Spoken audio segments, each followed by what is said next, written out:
হংকংয়ের বিপক্ষে মাঠে নামার আগেই সংবাদ সম্মেলনে এসে একই বললেন হামজা চৌধুরী। বিস্তারিত জানুন পুরো ভিডিওটিতে। দর্শক, আগামীকাল হংকংয়ের বিপক্ষে ডু অর ডাই ম্যাচে মাঠে নামবে বাংলাদেশ দল। এই ম্যাচটি বাংলাদেশের জন্য খুবই গুরুত্বপূর্ণ। জিততে পারলেই এশিয়া কাপের স্বপ্ন বাঁচিয়ে রাখবে তারা, হারলেই এশিয়া কাপের স্বপ্ন একেবারেই ভেঙে যাবে। তাই তো হংকংয়ের বিপক্ষে জিতার কোনো বিকল্প নেই হামজা চৌধুরীদের সামনে। কেননা ঘরের মাঠে অপ্রত্যাশিতভাবে হংকংয়ের বিপক্ষে হেরে বসেছিল তারা। তাই তো আগামীকালকের ম্যাচটি যে কোনো মূল্যেই জিততে হবে হামজা চৌধুরীদের। তাই তো এই ম্যাচের আগেই সংবাদ সম্মেলনে এসে হামজা চৌধুরী বলেন, আমরা জিতবো।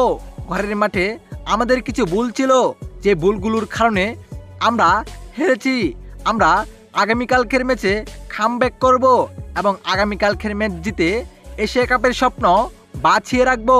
শুধু আমাদের জন্য দোয়া করবেন। তো দর্শক, কি মনে হয় আপনার কাছে, বাংলাদেশ কি পারবে হংকংকে হারিয়ে এশিয়া কাপের স্বপ্ন বাঁচিয়ে রাখতে?